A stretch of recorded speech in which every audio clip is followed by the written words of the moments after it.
శ్రీమాత్రే నమః. మనకి పంచగ్రహ కూటమి మరలా ఫిబ్రవరి 17వ తేదీ రాబోతుంది.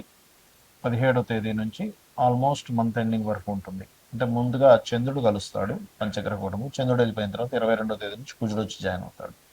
కాబట్టి మధ్యలో 1-2 డేస్ గ్యాప్ ఇచ్చి మొత్తం మీద ఒక దాదాపుగా మీకు ఒక 12-13 రోజులు పంచగ్రహ కూటమి ఉంటుంది. దీని వలన మీకు కలిగేటువంటి ఫలితాలు ఏమిటి, ఏ విషయాల పట్ల మీరు జాగ్రత్తగా ఉండాలి. అదేవిధంగా మీరు చూడండి, ఇవాళ రేపు మనం ఎప్పటి నుంచో చెప్పుకుంటూ వస్తున్నాం, చాలా విచిత్రాలు జరుగుతాయి, చాలా అప్ అండ్ డౌన్ జరుగుతాయి. అదేవిధంగా షేర్ మార్కెట్ క్రాష్ అవుతుంది, గోల్డ్ రేట్లు సిల్వర్ రేట్లు తరగడాలు విపరీతంగా అవుతుంటాయి అనుకున్నాం. మరి ఇందులో ఇన్వెస్ట్మెంట్స్ చేసే వాళ్ళ పరిస్థితి కూడా ఏంటి, దానికి కూడా అసలు ఎటువంటి జాగ్రత్తలు తీసుకోవాలి అనేటువంటి విషయాలు కూడా తెలుసుకుందాం. అయితే ఈ యొక్క అంశాలు చెప్తుంది నేనైనప్పటికీ చెప్పిస్తుంది సాక్షాత్ లలిత అమ్మవారిగా భావిస్తూ ఒక్కొక్కటిగా మనం తెలుసుకుందాం. కన్యవారికి కనుక చూసుకున్నట్లయితే ప్రధానంగా ఇక్కడ రాశి నుంచి 6వ స్థానంలో గ్రహణము మరియు పంచగ్రహ కూటమి ఏర్పడుతుంది 17వ తేదీ. అదొక 12 రోజుల పాటు ఉంటుంది. అయితే ఈ యొక్క గ్రహస్థితిని అనుసరించి మీకు ఎటువంటి శుభ ఫలితాలు జరగనున్నాయి, ఏ విషయాల పట్ల మీరు కాస్త జాగ్రత్త వహించాలి, ఏ దేవత ఆరాధన చేయాలి, మరియు ఇన్వెస్ట్మెంట్స్ విషయంలో మీరు ఎటువంటి జాగ్రత్తలు తీసుకోవాలనేటువంటి అంశాలు వీడియో ఎండింగ్ వరకు వినండి, తెలుస్తాయి. అయితే ఈ యొక్క అంశాలు చెప్తుంది నేనైనప్పటికీ చెప్పిస్తుంది సాక్షాత్ లలిత అమ్మవారిగా భావిస్తూ ఆ యొక్క అమ్మవారి యొక్క అనుగ్రహం మీకు పరిపూర్ణంగా కలగాలని మనస్ఫూర్తిగా కోరుకుంటూ, ముఖ్యంగా 6వ స్థానంలో అంటే షట్ స్థానంలో పంచగ్రహ కూటమి ప్లస్ గ్రహణం కలుగుతుంది. ఎప్పుడైతే 6లో ఈ గ్రహణం కలుగుతుందో, ఇక్కడ లేకపోయినా ఇండియాలో లేకపోయినా విదేశాల్లో ఉన్నప్పటికీ శత్రువుపై జయాన్ని, ఉద్యోగంలో చేసేటువంటి ఉద్యోగంలో కొత్త కొత్త అవకాశాలు రావడం, కాంపిటీషన్ రిలేటెడ్ వాటిలో సక్సెస్ పొందడము మరియు ధన సంబంధించిన విషయాల అభివృద్ధిని ఇస్తుంది 6వ స్థానంలో గ్రహణం. అయితే ఇక్కడ మరి జాగ్రత్తలు ఏం తీసుకోవాలి చూసుకున్నట్లయితే, కొన్నిసార్లు మనం మిస్కాలిక్యులేషన్స్, ఎందుకంటే ఆరులో ఉన్న 5లో లేవు గ్రహాలు, కాబట్టి అంచనాలు తప్పవడం వల్ల వ్యాపార సంబంధించిన విషయంలో ఏదో ఇక్కడ ఈ 6వ స్థానంలో గ్రహాలు ఉన్నప్పుడు కొన్నిసార్లు ఏమవుతుందంటే అప్పు చేసేసి మరి మనకేదో కలిసి వచ్చేస్తుంది అనేటువంటి వ్యాపారంలో, బికాజ్ ఆఫ్ 7వ స్థానంలో శని ఉన్నాడు కాబట్టి దీన్ని దృష్టిలో పెట్టుకోవాలి.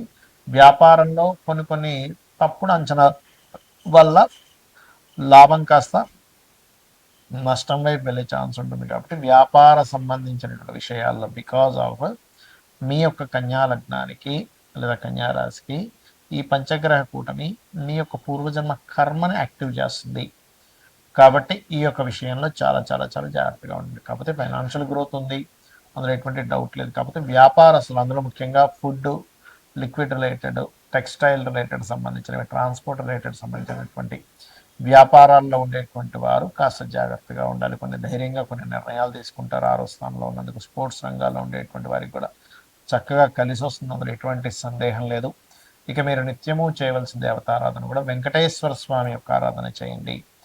వెంకటేశ్వర స్వామి ఆరాధన చేయడము, వీలైతే గోవులకి నీరు త్రాగించడము, అన్నదానం ఎక్కువగా చేయండి. ఈ యొక్క ఇబ్బంది నుంచి మీరు బయటపడతారు. ముఖ్యంగా ఈ పంచగ్రహ కూటమి ఏర్పడినందుకు మనం లాస్ట్ టైం జనవరి మాసంలో కూడా పంచగ్రహ కూటమి ఏర్పడింది. ఆ సమయంలో చండీ హోమం అందరికీ ఫ్రీగా చేసి పెట్టాము. అప్పుడే మనం అనౌన్స్మెంట్ చేశాం నెక్స్ట్ మంత్ క్షేత్రంలో జరుగుతుందని. కామాఖ్య శక్తిపీఠంలో ఈసారి 17, 18, 19 తేదీల్లో 17వ తేదీ గణపతి మరియు లలిత హోమము, 18వ తేదీ నవగ్రహ హోమము, 19వ తేదీ చండీ హోమం జరుగుతుంది. ఆ హోమం జరిగిన తర్వాత రుద్రాక్ష, ఆ హోమంలో పూజలో పెట్టినటువంటి రుద్రాక్ష మరియు అదేవిధంగా హోమ భస్మము, ప్రసాదము, డ్రై ఫ్రూట్స్ ప్రసాదము, మరియు అదేవిధంగా ఆ యొక్క సింధూర్, మనకి ఏదైతే అమ్మవారి యొక్క బొట్టు ఏదైతే ఉంటుందో అది కూడా మీకు పంపించడం జరుగుతుంది. ఎవరికైనా ఇంట్రెస్ట్ ఉన్న వాళ్ళు తీసుకోవచ్చు. అయితే ఇక్కడ గ్రహణం వేరే దేశాల్లో ఉన్నప్పుడు మరి ఆ యొక్క దేశాలలో ఉండేటువంటి వారికి మాత్రమే ఈ గ్రహణ ప్రభావం పడుతుంది. గుర్తుపెట్టుకోండి, ఇండియాలో ఉండే వాళ్ళకి కాదు. ఇండియాలో ఉండేటువంటి స్త్రీమూర్తి ఎవరు కూడా గర్భంతో ఉన్నటువంటి వారు దాని గురించి ఏమీ టెన్షన్ పడాల్సిన అవసరం లేదు. రైట్. మరి వేరే దేశాల్లో ఉండేటువంటి వారు అక్కడ మీరు ఒకవేళ గ్రహణం ఎఫెక్ట్ పడింది, పిల్లలు ఒక్కోసారి అక్కడ ఉంటారు, తల్లిదండ్రులు ఇక్కడ ఉంటారు, వాళ్ళ పేరు మీద ఇక్కడ మీరు దానం ఇవ్వచ్చు. ఏమేమి ఇవ్వాలి దానాలు చూసుకున్నట్లయితే బియ్యము, గోధుమలు, మినుములు, నువ్వులు మరియు అదేవిధంగా కందులు, ఉలవలు కూడా ఇవ్వచ్చు. దీంతోపాటు సూర్య చంద్ర ప్రతిమలు వెండివే ఇవ్వాలని రూల్ లేదు, ఏ మెటల్ అయినా ఇవ్వచ్చు. 2 నాగపడగలు లాంటివి ఇవ్వాలి. అదేవిధంగా మీరు వీటితో పాటు ఒక చిన్న ఇత్తడికి సంబంధించిన చిన్న గిన్నె తీసుకొని అందులో ఆవు నెయ్యి ప్యాకెట్ పెట్టేసి దానం ఇచ్చినట్లయితే చాలా చక్కటి ఫలితాలు ఉంటాయి, గుర్తుపెట్టుకోండి. అలాగే గ్రహణ సమయంలో మీకు ఏదైనా సమస్య ఉన్నట్లయితే ఆ సమస్యకు సంబంధించిన, ఎందుకంటే ఇక్కడ ఇండియాలో లేదు కదా అంటే ఇది అవ్వక్కర్లేదు, ఇండియాలో లేదు కానీ ఇండియాలో లేకపోయినప్పటికీ గ్రహణ సమయంలో మీరు చేసుకునేటువంటి జపము యొక్క ఫలితము పూర్తిగా కలుగుతుంది, గుర్తుపెట్టుకోండి. ఓకే. అయితే ఆ రోజు మీకు ఒకవేళ ఉదాహరణకి మీకు సమస్యలు ఉన్నాయి, ఎందుకంటే మనం ఆ రోజు గ్రహణం ఉందనే మనం ఆ రోజు కామాఖ్యలో హోమం కానీ చేస్తున్నాం. క్షేత్రంలో చేసేటువంటి హోమం యొక్క ఫలితం 1000 రెట్లు ఉంటుంది, గ్రహణంలో చేసే ఫలితం మరొక 1000 రెట్లు ఉంటుంది. కాబట్టి అది చాలా గొప్పమైనటువంటి విశేషంగా చేయడం జరుగుతుంది.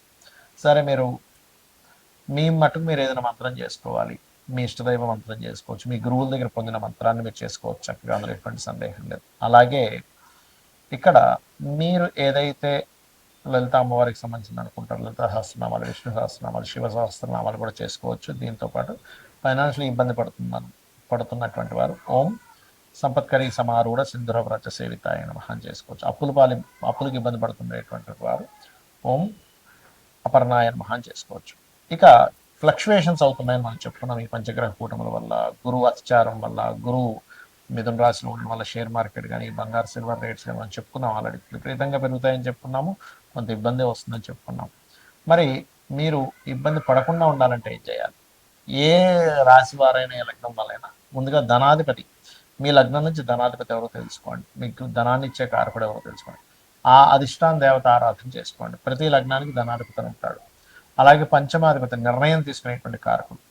ప్రజెంట్ పంచమ స్థానంలో కేతు ఉన్నాడు, ఇప్పుడు న్యాచురల్ పంచమ స్థానంలో. అందరూ గణపతిని ధ్యానం చేయడం వల్ల మీరు ఎటువంటి రాంగ్ డెసిషన్స్ తీసుకోకుండా ఉంటారు. అలాగే మీ లగ్నం నుంచి పంచమాధిపతిని చేయడం వల్ల మీరు రైట్ టైంలో రైట్ డెసిషన్ తీసుకోవడం జరుగుతుంది. అలాగే ఇక్కడ మరొక విషయం ఏంటంటే లాభాధిపతి, వ్యయాధిపతి అంటే ఇన్వెస్ట్మెంట్స్ కారకుడు ఎవరైతే ఉన్నారో, అంటే 12వ స్థానాధిపతి ఎవరో తెలుసుకొని దానికి సంబంధించిన దానము చేయాలి.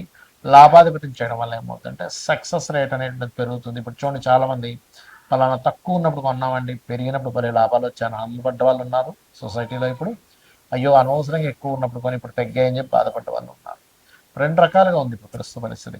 కానీ మీరు ఎక్కడా కూడా ఎక్కువగా ఉండి కొన్నప్పుడు తగ్గిపోయి ఇబ్బంది పడకుండా ఉండాలంటే ఈ నలుగురు, అంటే ధనాధిపతి, పంచమాధిపతి ఆలోచనాకారకుడు, లాభాధిపతి, వ్యయాధిపతి, మీ లగ్నం నుంచి ఎవరు ఏ ఫలితాలు ఇస్తున్నారో తెలుసుకొని దానికి సంబంధించిన దానము మంత్రము చేయడం ద్వారా అనవసరంగా మీరు రాంగ్ ఇన్వెస్ట్మెంట్ చేసి ఇబ్బంది పడకుండా ఉండగలుగుతారు, గుర్తుపెట్టుకోండి. అలాగే ఈ యొక్క బంగారం సిల్వర్ యొక్క రేట్లు ఈ ఒక్కరోజు కాదు, గుర్తుపెట్టుకోండి. ఇది ఒక 1.5 year వరకు ఫ్లక్చువేషన్స్ జరుగుతూనే ఉంటాయి, విపరీతంగా పెరుగుతూ ఉంటుంది, విపరీతంగా తగ్గుతూ ఉంటుంది. కాబట్టి don't worry, long term investment చేసే వాళ్ళకి ఇబ్బంది ఏమీ ఉండదు, గుర్తుపెట్టుకోండి. శ్రీమాత్రే నమః.